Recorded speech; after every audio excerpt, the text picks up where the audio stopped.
सहारा का मामला जो है वह आज फिर से सुर्खियों में आ गया है। और जानते हैं क्यों आ गया है?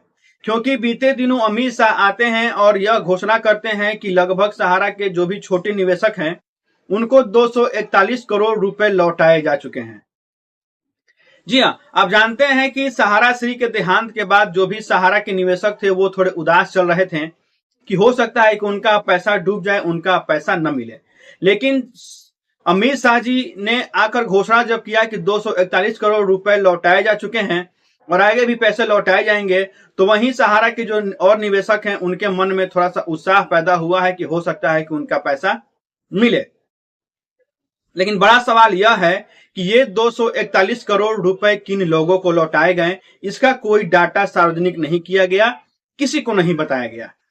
आइए आपको थोड़ा हम पीछे ले चलते हैं। आपको याद होगा कि 18 जुलाई 2023 को अमित शाह आते हैं ऑनलाइन टीवी पर और यह घोषणा करते हैं कि सीआरसीएस जो है वह एक पोर्टल बनाने जा रहा है और उसी पोर्टल से सहारा के जो निवेशक हैं वो अपना आवेदन करेंगे और उनका पेमेंट जारी होगा। और ये पेमेंट सुप्रीम कोर्ट के आदेश के अनुसार होगा, क्योंकि आप जानते हैं कि सहारा और सेबी के खाते में 25,000 करोड़ रुपए जमा है और उसी 25,000 करोड़ रुपए में से 5,000 करोड़ रुपए सुप्रीम कोर्ट ने सीआरसीएस को आदेश दिया था कि आप अपने अकाउंट में ट्रांसफर करके और वही 5,000 करोड़ रुपए जो है वह दिसंबर 2023 तक जितने भी सहारा के डिपोजिटर हैं उन लोगों में आप पैसा डिस्ट्रीब्यूट कीजिए। अब अमित शाह आते हैं 18 जुलाई 2023 को ऑनलाइन और घोषणा करते हैं कि सीआरसीएस पोर्टल का लॉन्च हो गया है, आप लोग इस पर अपना आवेदन कर सकते हैं और 45 दिन के अंदर आपके अकाउंट में पैसा चला जाएगा। जो भी आपका फर्स्ट फेज में 10,000 रुपए आपको दिए जाएंगे। अब फिर आपको याद होगा कि उसके 10-15 दिन बाद यानी कि 4 अगस्त 2023 को अमित शाह फिर से आते हैं ऑनलाइन और यह घोषणा करते हैं कि उन्होंने 112 लोगों के अकाउंट में 10,000 रुपए जो है वह भेज दिए हैं। उस वक्त भी अमित शाह ने एक भी डाटा उपलब्ध नहीं कराया था कि आखिर वो लोग 112 लोग हैं कौन जिनके अकाउंट में 10,000 रुपए भेजे गए थे। उसके बाद जो है सभी जो सहारा के निवेशक हैं, सहारा में आपको मालूम होगा कि लगभग 16 करोड़ निवेशक हैं। चूंकि सहारा का 4 सोसाइटी जो है, Sahara India credit cooperative society limited, हमारा India credit cooperative society limited, Saharayan multipurpose universal society limited और एक है आपका स्टार मल्टीपर्पज सोसाइटी लिमिटेड। इन्हीं चारों सोसाइटी का जो है पेमेंट करने के लिए सुप्रीम कोर्ट के द्वारा आदेश दिया गया है। तो ये चारों सोसाइटी के जो इन्वेस्टर हैं वो सारे अपना सीआरसीएस पोर्टल पर आवेदन करने लगे। आवेदन करते करते अमित शाह के अनुसार लगभग 1.5 करोड़ लोगों ने अपना आवेदन अभी तक जमा किया है। और अब जानते हैं कि जब हम लोग अपना आवेदन कर रहे थे तो 45 दिन के अंदर हमारा 10,000 रुपए भुगतान होना था। लेकिन हुआ क्या कि सभी के मोबाइल पर डिफिशियंसीज का मैसेज आने लगा और डिफिशियंसीज भी एक प्रकार का नहीं, लगभग 23 से 24 प्रकार का डिफिशियंसी। किसी का मेंबरशिप नंबर नहीं पहुंचा है सीआरसीएस पोर्टल के पास, तो किसी का मेंबरशिप नंबर है ही नहीं, तो कोई फर्जी डिपोजिटर है, किसी का सिग्नेचर मिसमैच है, तो किसी का कुछ है, किसी का मैच्योरिटी डेट पूरा नहीं हुआ है। ऐसे बहुत सारे डिफिशियंसी जो है वो आपके मोबाइल पर मैसेज आने लगे। अब जो भी इन्वेस्टर थे वो तो परेशान हो गए कि भाई 45 दिन के अंदर हमारा पैसा आना था और हमको डिफिशियंसी आ रहा है। तो फिर से आप जानते हैं कि इस डिफिशियंसीज को दूर करने के लिए अलग से फिर से लॉगिन पोर्टल बनाया गया है और जो भी लोग अपना डिफिशियंसीज को दूर करके और आवेदन करना चाहते हैं वो जाकर नए पोर्टल पर अपना आवेदन कर सकते हैं।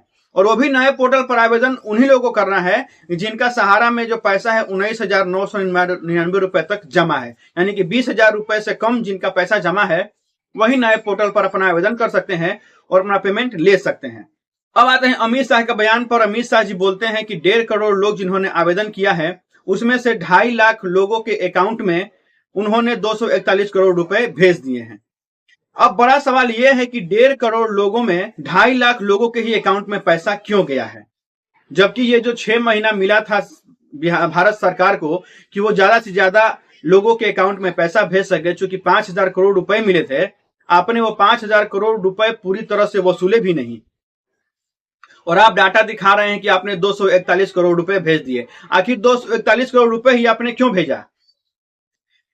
1.5 करोड़ डिपोजिटर में आपने सबको दे दिया है डिफिशियंसीज का मैसेज और केवल 2.5 लाख लोगों को आपने 241 करोड़ रुपए भेजे हैं और वो भी 241 करोड़ लोगों का डाटा जो है आप सार्वजनिक रूप से नहीं दिखा रहे हैं कि किन लोगों के अकाउंट में आपने पैसा भेजा है।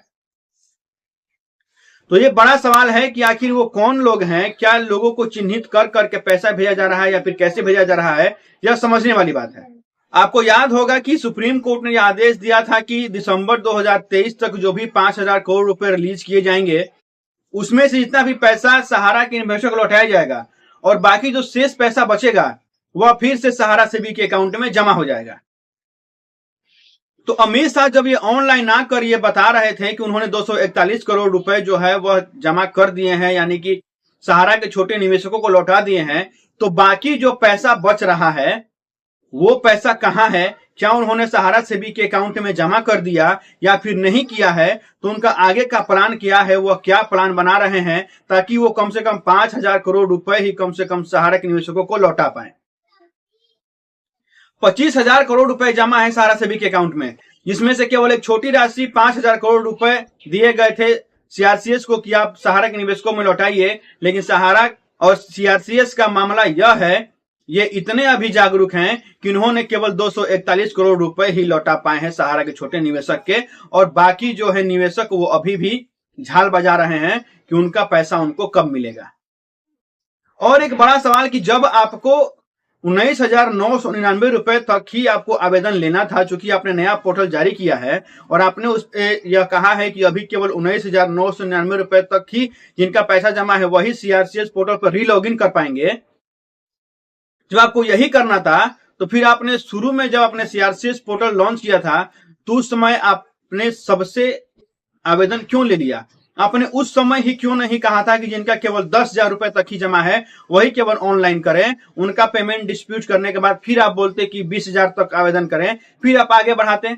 लेकिन नहीं, आपने पूरे भारत को एक साथ आवेदन करने के लिए बोल दिया। जिनका 2,000 रुपए से लेकर और 20,000 रुपए या फिर 2 लाख 20 लाख तक जमा था, सभी ने अपना एक साथ आवेदन कर दिया। और अब जब रीलॉगिन की बात आती है तो यही मामला आता है सामने की केवल 19,999 रुपए तक जिसका जमा है वही अपना रीलॉगिन कर पाएंगे या ये सबमिशन कर पाएंगे। तो आप जानते थे अमित शाह जी कि लगभग 16 से 20 करोड़ लोग जो हैं वह सहारा की निवेशक है, इतना बड़ा मात्रा जो है निवेशकों का है, तो फिर आपने पहले प्लानिंग कर आवेदन क्यों नहीं लिया? अब तो यहां पर जो 19,999 रुपए से कम के जो आवेदक हैं वो भी फंसे हुए हैं, और जो इसके ऊपर आवेदक हैं जिनका 5 लाख से 10 लाख से 20 लाख रुपए जमा है वो भी फंसे हुए हैं, उनका ही पैसा नहीं आया और वो ना फिर से वो डिमांड कर सकते हैं, ना अपना वो जो डिफिशियंसी है उसको सुधार सकते हैं। क्योंकि जिनका 20,000 ऊपर से डिफिशियंसीज है, अगर वो जाते हैं अपना री लॉगिन कर सुधारने के लिए तो सीधे वहां पर मैसेज आता है कि अभी आपका चूंकि डिपॉजिट जो अमाउंट है वो 20,000 रुपए से ज्यादा है, इसलिए अभी आप लॉगिन नहीं कर सकते हैं, आपको बाद में सूचना दी जाएगी।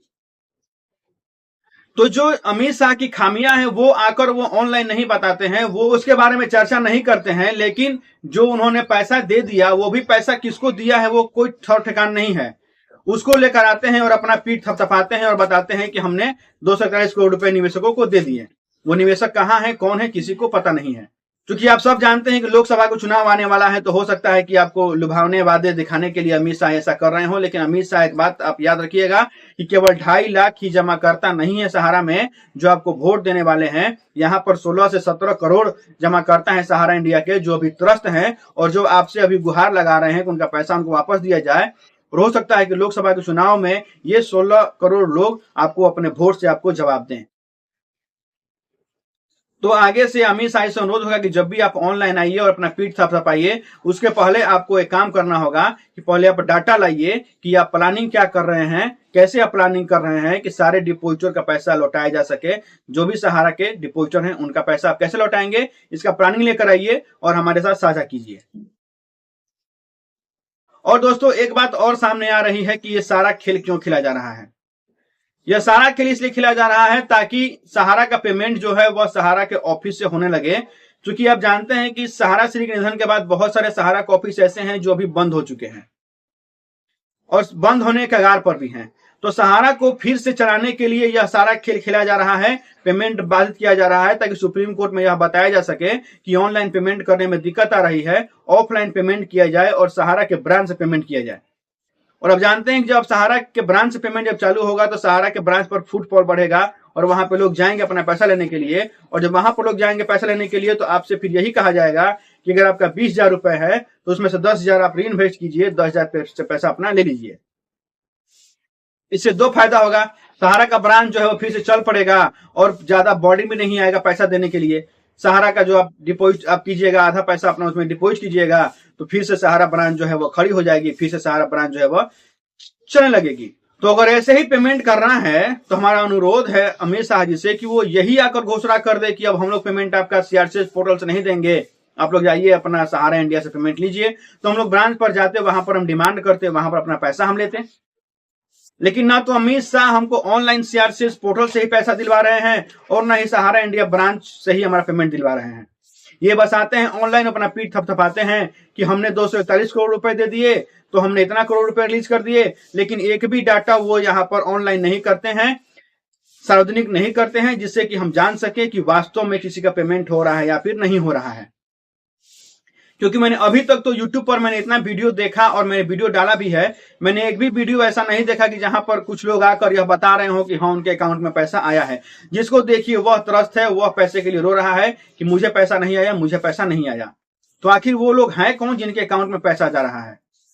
दोस्तों, आप क्या ये नीति जो है पेमेंट करने का सीआरसीएस पोर्टल, क्या उससे आप खुश हैं? क्या आप उससे को समर्थन करते हैं? कमेंट बॉक्स में जरूर लिखिएगा, या फिर आप भी कमेंट बॉक्स में बता सकते हैं कि पेमेंट कैसे होना चाहिए, ब्रांच से या फिर सीआरसीएस पोर्टल से, या फिर और कौन सी विधि है जिससे कि पेमेंट सुविधा से हो सकता है सहारा के इन्वेस्टरों का। कमेंट बॉक्स जरूर बताइएगा। और वीडियो पसंद है तो वीडियो को लाइक और सब्सक्राइब चैनल को जरूर कीजिएगा। मिलेंगे अगले अंक में, तब तक के लिए धन्यवाद।